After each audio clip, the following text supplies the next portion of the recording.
pleasure to be here and to see all of you.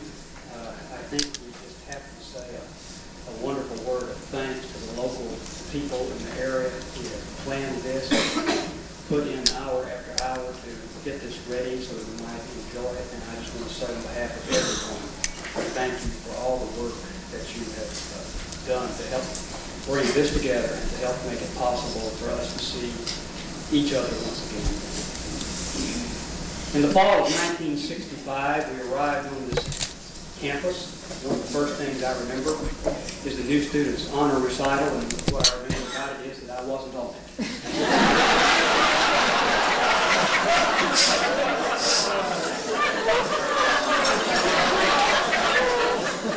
That turned out pretty good.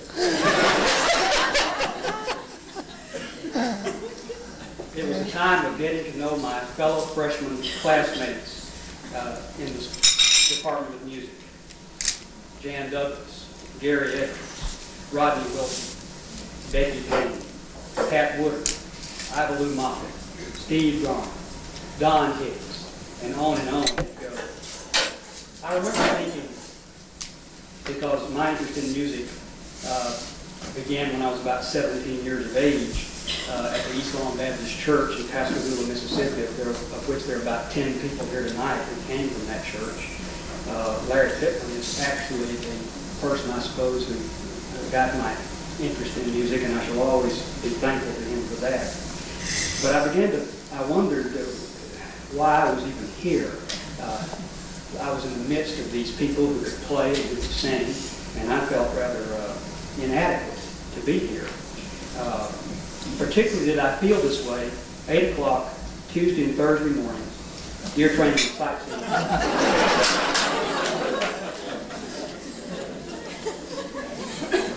Dr. Benjamin Dunford. Yeah. I thought, what I really thought was, why is Becky Payne even in this class?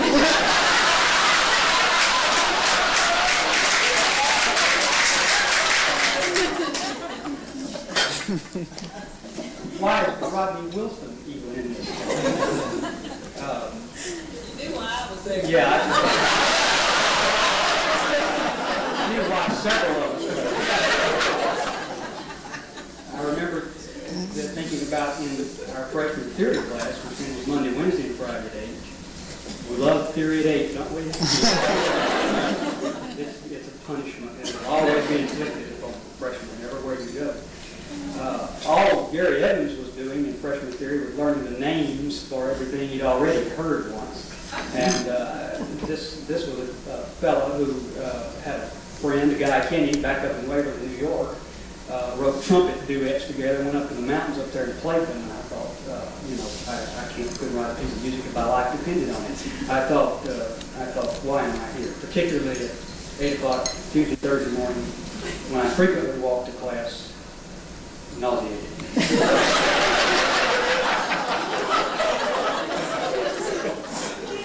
Dr. Dunford used to, when I would come in for the individual exams, you remember those? Our freshman year in Tatum Court, he was recalled at that point, he was a prolific camel smoker. And he would always stand this way, do you remember? And his office was just, it was just smoke filled. And he would always preface my exam with, Cleamon, we know that you can read practically any rhythm I put down here, but we know that you have trouble with pitches.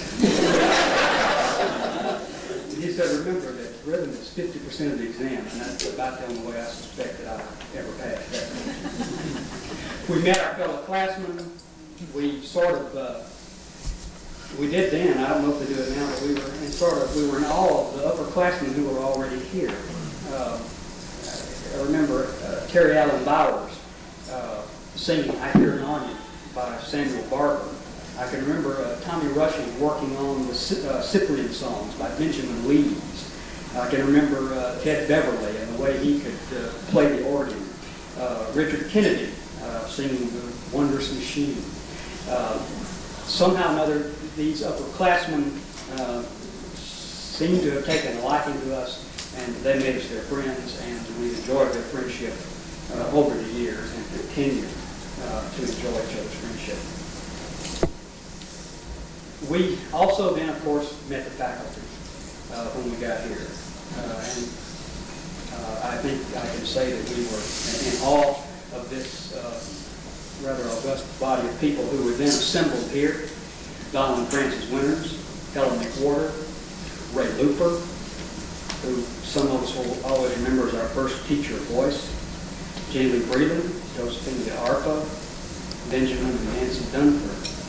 I thought then and still think that that was quite an assemblage of talent and teaching ability in one place at one time. I shall always be grateful for all the teachers who taught us here. I remember as a freshman calling my mother over in the lobby of Lawrence Hall. I was sitting there dressed in women's clothing. I made us do that. I said, Mother, I made the chorale. I'm in the chorale. And she said, that's wonderful. What is that? And I told her, well, it's just the best college choir that there was. I remember the first chorale rehearsal that I attended. Dr. Winters came into the choral rehearsal room upstairs in Tatum Court a little bit late. He wasn't real late, but he was just a tad late. Having served as the acting chairman of the music department just for 1 year, I don't know how he ever got there at all, let alone just be late occasionally. We were talking, milling amongst ourselves, and the new tenors and the old tenors and the tenor section were carrying on the conversation. But when Dr. Winters entered the room, the talking ceased. The old chorale members snapped more or less to singing position. We all followed suit because that seemed to be what you were told to do at that particular point. Talking ceased and the mums began.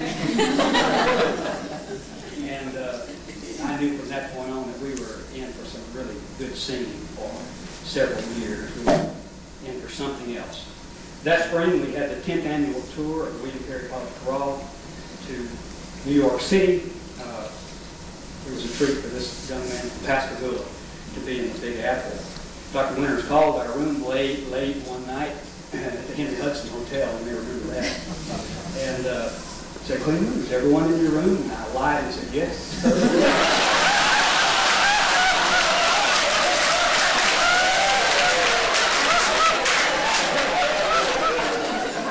Everybody's here. Again, was still in the subway.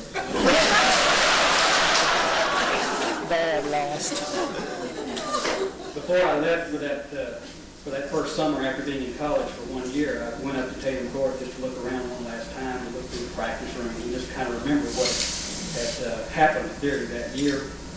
Because I was frankly glad that I made it, that I had survived and was still on my feet. I was particularly proud that at the end of that second semester in the freshman year, that Rodney Wilson and I, along with Carey Bowers, who sort of always got A's in voice anyway, Rodney and I got A's from Ray Looper in voice, and we were so thrilled about that. The next year we moved into Thomas Hall, literally. We picked things up at Tatum Court and moved them into Thomas Hall. We assumed that since we did that then, that was our building.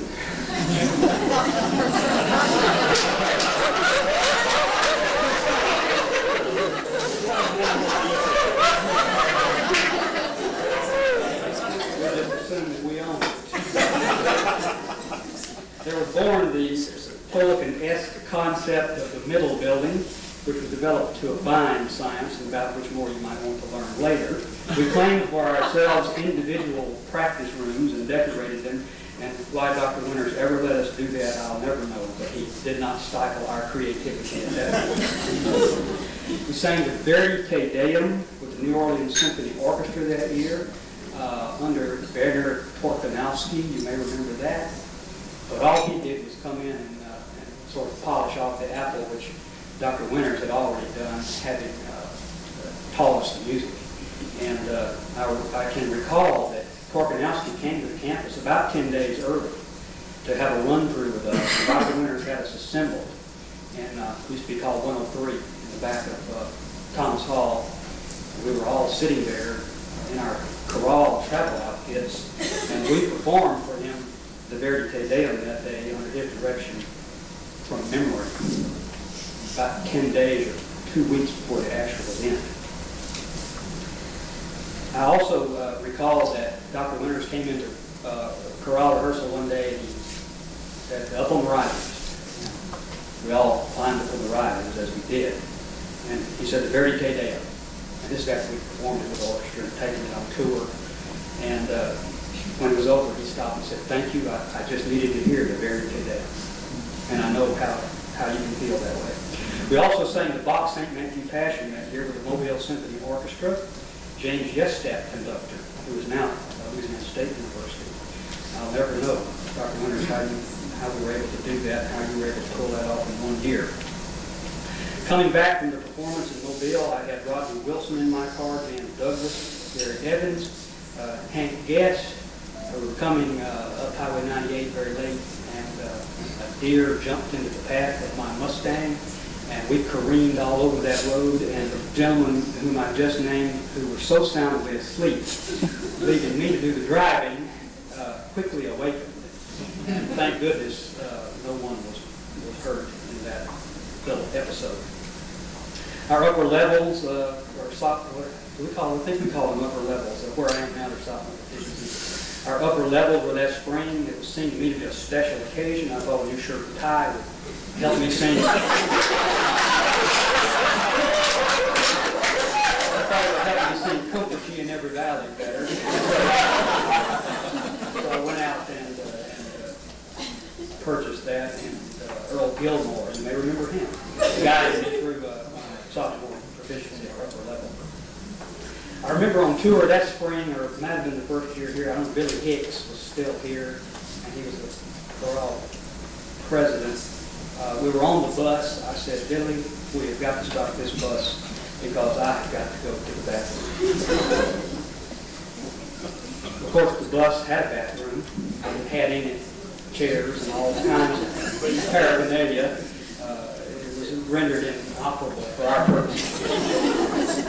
I said, I don't think I'm going to be able to make it. And Billy grabbed a piece of paper and he said, "Here, let's play tic-tac-toe."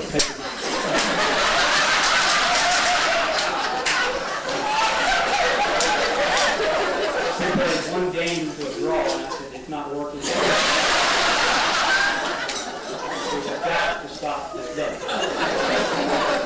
He went up to Dr. Winters, and Dr. Winters could ride all day.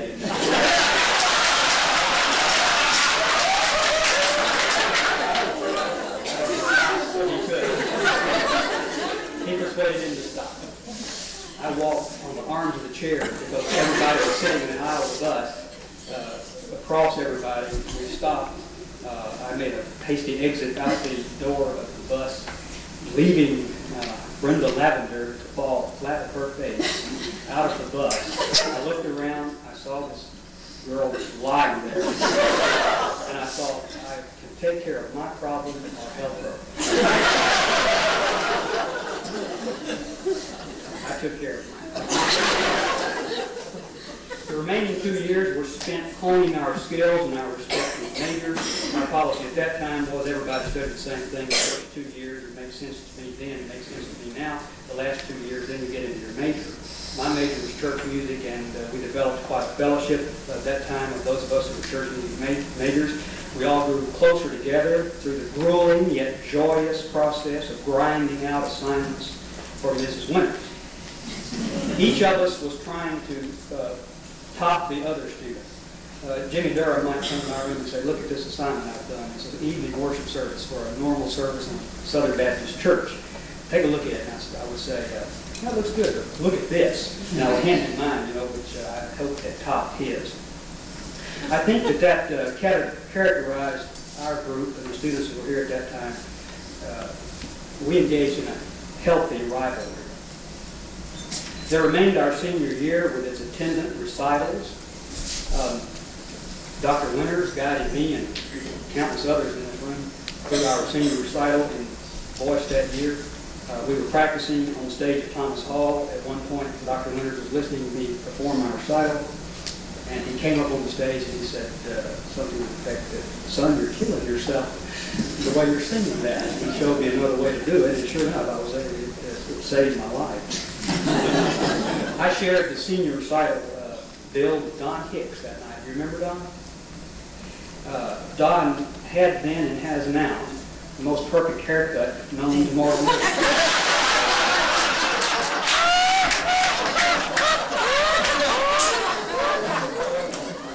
This gentleman slept in a hairnet.